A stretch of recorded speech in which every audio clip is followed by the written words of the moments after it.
जय शनिदेव। प्रिय दर्शकों, मैं राजेश जोशी आपका ज्योतिष जागृति केवल सत्य कार्यक्रम में आज फिर से स्वागत करता हूं। प्रिय दर्शकों, जैसा कि आप जानते हैं, मेरी कोशिश शुरू से रही है कि किसी न किसी साथ में योग की ऐसी जानकारी आपको देता चला जाऊं। जो भी ग्रह राहु केतु के साथ पड़ा हो, इसका तात्पर्य ये नहीं होता कि सदैव आप राहु की शांति का ही कहें और दूसरा ग्रह आपको लाभ ना दे पा रहा हो राहु की वजह से। मैंने श्रृंखला में राहु सूर्य की जानकारी दी, राहु चंद्रमा की जानकारी दी, राहु मंगल की, राहु शुक्र की, राहु बुध की, इन सब की जानकारी दी। आज अपनी इस श्रृंखला को कंटिन्यू करता हुआ बात करते हैं राहु और बृहस्पति देवता की। अगर राहु और बृहस्पति देवता की युति एक साथ बनी हो तो इसे चंडाल योग की पदवी प्राप्त है, इसे चंडाल योग कहा जाता है। लेकिन प्रिय दर्शकों, बात फिर वही आती है कि ये चंडाल योग कितना फलदायक है नेगेटिव रिजल्ट देने के लिए, कितना फलदायक है पॉजिटिव रिजल्ट देने के लिए। हो सकता है यही चंडाल योग आपको पॉजिटिव रिजल्ट भी देने में सक्षम हो और आप पुरानी वाली गलती कर लें कि राहु के साथ कोई भी ग्रह बैठा है तो सिर्फ और सिर्फ राहु को बदनाम करें और राहु की शांति करवाएं। ये बात कभी शास्त्र सम्मत नहीं थी। और प्रिय दर्शकों, जिसका भी एपिसोड देखने में रह जाए, ज्ञान का चक्षु खोलना हो, तो YouTube पर जाकर हमारा डेली का एपिसोड अपलोड होता है, उसे वॉच कर सकते हैं। तो दर्शकों, ये बात सदैव स्मरण रखिएगा कि अगर किसी ग्रह की युति राहु के साथ बन जाती है तो सबसे पहले ये देखना अति अनिवार्य है कि लगन कुंडली कौन सी है। दूसरी बात फिर ये देखना अनिवार्य है कि वो दोनों ग्रह किस घर में पड़े हैं, कौन सी राशि में पड़े हैं। तीसरी चीज़ ये देखनी अनिवार्य है वो किस भाव में पड़े हैं। चौथी चीज़ ये देखनी अनिवार्य है वो कितनी डिग्री वाइज बलाबल लेकर के बैठे हैं। उसके बाद इस बात का निर्णय होता है कि ये जो योग बना है, जिसे चंडाल योग की पदवी दी जाती है, ये कितना फल देने लायक है। राहु बृहस्पति को देखकर आप चंडाल योग की पदवी कह के राहु की शांति करवा दें। हो सकता है राहु कुंडली में 0 डिग्री पड़ा हो सकता है राहु कुंडली में 29 डिग्री पड़ा हो, जो किसी भाव के फल देने में सक्षम ही ना हो। तो केवल 2 ग्रहों की युति को देख करके ये डिफाइन करना सबसे बड़ी भूल होती है हमारी, सबसे बड़ी हमारी कैलकुलेशन की गड़बड़ होती है। हम इस श्रृंखला को कंटिन्यू करते हैं और बात शुरू करते हैं मेष लगन की कुंडली से। मेष लगन की इसलिए बनी क्योंकि लगन में ही 1 नंबर लिखा है। दर्शकों, हमारे साथ बहुत सारे नए दर्शक भी नेट के माध्यम से जुड़े हैं, यूट्यूब के माध्यम से, तो उनको भी जानकारी देता हुआ बता दूँ, ये मेष लगन की कुंडली है इसलिए बनी क्योंकि लगन में 1 नंबर लिखा। और यहाँ पर बृहस्पति देवता जो कि कुंडली के नवमेश हैं, यानी नवम भाव के स्वामी। नवमेश पिता का घर, भाग्य का घर। यहाँ नवम भाव विदेश यात्रा का घर, धर्म को मानने का घर। और बृहस्पति को 12वां भाव मिला, विदेश सेटलमेंट का घर, अस्पताल का खर्चा, फजूल का व्यय होना। और यहाँ पर 12वां भाव ये विदेश सेटलमेंट का होने की वजह से या मूल त्रिकोण राशि कुंडली के मूल त्रिकोण भाव में होने की वजह से बृहस्पति को नवमेश होने की वजह से योग कारक माना जाता है, उसे द्वादशपति होने का दोष नहीं लगता। तो अगर यही राहु बृहस्पति का चंडाल योग लगन में बना हो तो यहाँ पर बृहस्पति त्रिकोण का स्वामी त्रिकोण में आया है और राहु देवता अपने अति शत्रु मंगल देवता के घर आया है। तो यहाँ पर अगर चंडाल योग आपकी कुंडली में बना हो तो सदैव राहु की शांति करवाइए, ताकि बृहस्पति अपनी दशा अंतरदशा में आपको पूर्ण शुभता के फल दे पाए और आपके शुभता के फल में इंप्रूवमेंट आ पाए। लेकिन प्रिय दर्शकों, स्थितियां बदल जाएंगी जब यही योग और युति कुंडली के दूसरे भाव में आ जाएंगे। दूसरा भाव जहां राहु वृष राशि के उच्च के माने जाते हैं और बृहस्पति अपने कारक भाव में आ जाते हैं। यहाँ पर चाहे राहु की दशा अंतरदशा चले, चाहे बृहस्पति की दशा अंतरदशा चले, दोनों में डिग्री वाइज जितनी क्षमता और बलाबल होगा उतने प्रतिशत पॉजिटिव फल आपको अवश्य मिलेंगे। और यहाँ भी दूसरे भाव में आपने फजूल राहु की शांति पर पैसे खर्च किए तो आप सारे राहु के अच्छे फलों में कमी ले आएंगे। यहाँ पर दूसरे भाव में पड़ा हुआ राहु देवता उच्च का होने की वजह से, अच्छे भाव में होने की वजह से बंध गया है अपनी दशांतरा में शुभता के फल देने के लिए। और बृहस्पति वैसे इस कुंडली का योग कारक ग्रह है और अपने कारक भाव में बैठकर जितना डिग्री वाइज क्षमता में होगा उतने प्रतिशत अच्छा फल देने में जरूर बाध्य होगा।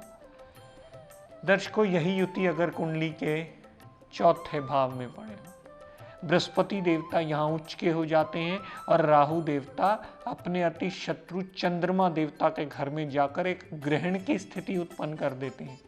यहाँ चंडाल योग बहुत भयानक रूप ले लेता है, क्योंकि यहाँ पर सदैव आपको शांति राहु देवता की करवानी होगी, ताकि बृहस्पति का उच्च का जो हंस नाम का पंच महापुरुष योग बना है उसके रिजल्ट्स में पॉजिटिविटी आ पाए और आपका जीवन यापन बृहस्पति के आश्रय बड़ा अच्छा कर जाए। और अगर राहु की शांति होती है तो बृहस्पति और अच्छा रिजल्ट देने में बाध्य होते हैं और आपका जीवन यापन और अच्छे ट्रैक पे अवश्य आता है। तो चौथे भाव में पड़ा हुआ आप राहु की शांति अवश्य करवा सकते हैं इस चंडाल योग को नेगेटिव रिजल्ट से बचाने के लिए।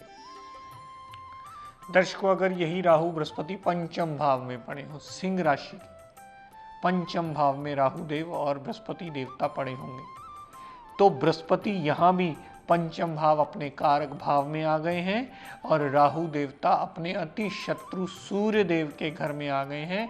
यहाँ भी सूरज देवता ने एक ग्रहण योग की स्थिति को उत्पन्न कर दिया।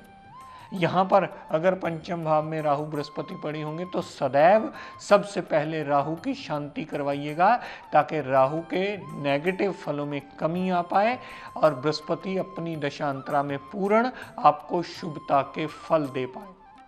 क्योंकि राहु नेगेटिव हुआ है, यहाँ पंचम भाव में वो सूरज के घर में आके राहु अशुभता के फल देगा अपनी दशांतरा में, लेकिन अगर उसकी शांति करवाएंगे तो बृहस्पति की दशांतरा में सदैव बृहस्पति आपको लाभान्वित होते मिलेंगे, क्योंकि यहाँ पर त्रिकोण का स्वामी का त्रिकोण में आना सदैव शुभता के फल ही देता मिलता है। दर्शकों, यही राहु और बृहस्पति मान लीजिए अगर कुंडली के सप्तम भाव में विराजमान हो तो यहाँ भी कहा तो चंडाल योग ही जाएगा, लेकिन यहाँ बृहस्पति भी अपनी दशांतरा में पूर्ण आपको पॉजिटिव फल देता मिलेगा और यहाँ पर राहु भी जो अपने गुरु शुक्राचार्य के घर में गया है, जो आजकल गोचर में भी भ्रमण कर रहा है, वो भी आपको पूर्णतः शुभता के फल ही देता मिलेगा।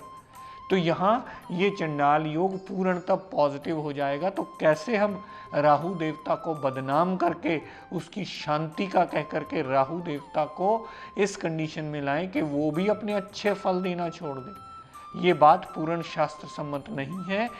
इस सप्तम भाव में पड़ा हुआ न कभी राहु की शांति करवाइएगा, न कभी बृहस्पति देवता की शांति करवाइएगा, क्योंकि दोनों ही दशाएं अंतरदशाएं बंधी हैं अपनी टाइम पीरियड आने में अच्छा फल देने में। दर्शकों, आगे बढ़ते हैं, बात करते हैं अगर यही बृहस्पति और राहु देवता कुंडली के नवम भाव में पड़े हुए, नवम भाव में राहु देवता को नीच का माना जाता है। इस कुंडली के नवम भाव में यानी नवम धनु राशि में राहु देवता को नीच का कंसिडर किया जाता है और बृहस्पति देवता यहाँ ओन साइन के भाग्य में ओन साइन के आ जाए तो जातक बहुत ज़्यादा भाग्यवान माना जाता है।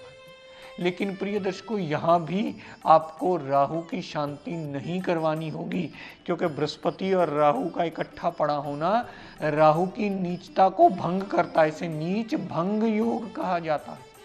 अब ये बात थोड़ी सी रिसर्च की आ जाती कि जिस घर में ग्रह नीच का हुआ है अगर उसका मालिक भी उसी घर में आ जाए तो दूसरा ग्रह जो नीच का उस घर में हुआ है वो वहाँ नीचता नहीं दिखा पाता।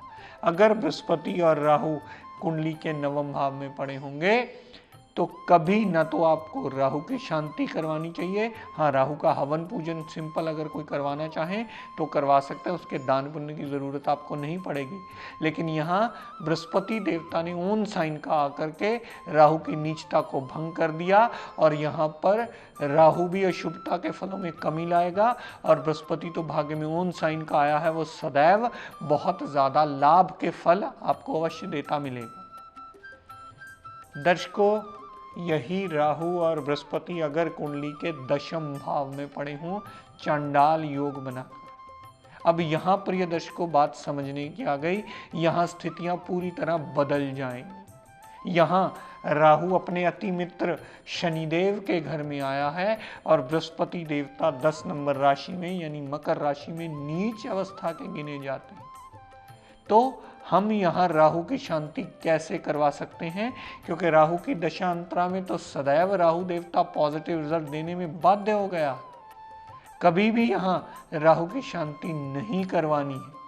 यहाँ सदैव बृहस्पति का पाठ, पूजन, सिमरन, हवन, व्रत, आरती, यज्ञ करवाया जाएगा और अपने गुरुजनों को कभी बुरा भला ना कहा जाए, उनकी कभी निंदा चुगली ना की जाए, उनका सदा आदर सत्कार किया जाए, उनसे आशीर्वाद लिया जाए, ताकि जो भी आपका बिगड़ा हुआ बृहस्पति होगा, नीचता के अशुभता के रिजल्ट अपनी दशांतरा में आपको देने वाला है, वो अपनी अशुभता के रिजल्ट्स में कमी लाए और आपका जीवन यापन जीने लायक बने। तो प्रिय दर्शकों देखिए, कुंडली वही है, लेकिन चौथे भाव में जब हम पढ़ रहे थे तो वहां राहु की शांति होनी है, क्योंकि बृहस्पति उच्च का हो गया। अगर यही स्थिति अब दशम भाव में आई है तो यहाँ बृहस्पति नीच का हो गया है, तो यहाँ बृहस्पति का पाठ, पूजन, हवन, यज्ञ, सिमरन होना है। ये बात अगर आप कुंडली टू कुंडली जो वेरिएबल होती है अगर समझ लेंगे तो बहुत बड़ी आसानी रहेगी इस योग को समझने में, फिर आपको कैलकुलेशन और विवरण करने में आसानी हो जाएगी। दर्शकों, तो दशम भाव में अगर बृहस्पति नीच के पड़े होंगे तो बृहस्पति का हवन पूजन शांति होगी। राहु अपने मित्र के घर में आया, वो बंधा हुआ है आपको पॉजिटिव फल देने। दर्शकों, अगर यही राहु बृहस्पति कुंडली के 11वें भाव में पड़े हुए, 11वां भाव लाभ का भाव, बड़े भाई बहन का भाव, 11वां भाव हमारी इच्छा पूर्ति का भाव, छोटी मोटी हेल्थ प्रॉब्लम्स का भाव, यहाँ पर पूर्णतः बृहस्पति भी अपनी डिग्री वाइज क्षमता के मुताबिक पॉजिटिव रिजल्ट देने में बाध्य हुए हैं और राहु देवता भी अपनी डिग्री वाइज क्षमता के मुताबिक पूर्णतः पॉजिटिव रिजल्ट देने में बाध्य हुए। और किसी ने देखते ही कह दिया कि आपके तो जी राहु बृहस्पति का चंडाल योग है, लेकिन ये ध्यान नहीं दिया कि लगन कुंडली कौन सी है और भाव कौन सा है। जहां पर दोनों ही ग्रह बंध गए अच्छा रिजल्ट देने में, वहां हमारी कैलकुलेशन की नींव हिल जाएगी। अगर राहु भी बंधा हुआ है अच्छा फल देने के लिए अपने अति मित्र शनिदेव के घर में आकर के, और बृहस्पति अपने कारक भाव में बंध गया है अच्छा फल देने के लिए, तो कैसे आप राहु की शांति का कह सकते हैं। राहु की शांति हर जगह अनिवार्य नहीं होती और बहुत सारी कुंडलियों में राहु ही कुंडली को बचाने वाला ग्रह माना जाता है, और आप अनायास पैसे खर्च करते हैं राहु की शांति पे और उसके बाद भी आपको जब रिजल्ट नहीं मिल पाते तो वहाँ हमारी विद्या का बेसिक हिल जाता है। कृपया इस बात को ध्यान रखें। अगर राहु के साथ कोई ग्रह बैठा है तो पहले लगन कुंडली देखें, उसके बाद उसका भाव देखें, और फिर सबसे बड़ी बात कि राहु और दूसरा ग्रह कितना बलाबल लेकर के बैठा है। हो सकता है यहाँ नीच का जो बृहस्पति और राहु देवता मैंने कहे, राहु अपने मित्र के घर में आए हैं, बृहस्पति नीच के हो गए, बृहस्पति 0 डिग्री ही पड़े हो, तो वहां पर आपको बहुत ध्यान से समझना होगा कि आपको शांति किस ग्रह की करवानी है। केवल राहु के साथ किसी ग्रह की युति देखकर सिर्फ राहु को बदनाम करना, ये बात कभी पूर्णतः शास्त्र सम्मत नहीं थी, क्योंकि राहु को काल सर्प के नाम पे बहुत बदनाम किया जाता है। राहु का कारक भाव तो होता नहीं, लेकिन राहु अपने मित्र के घर में और अच्छे भाव में होने की वजह से अच्छा फल देने में भी सक्षम अवश्य होता है। तो युति देख करके डिफाइन कर देना ये बहुत आसान काम है, लेकिन उसमें शांति किस ग्रह की करनी है ये अति अनिवार्य है आपका जानना। तो प्रिय दर्शकों, आज अपनी वाणी को यही विराम देता हुआ हम सब के लिए मंगल कामना करता हुआ शनिदेव से ये प्रार्थना करता हूँ कि हे शनिदेव हम सब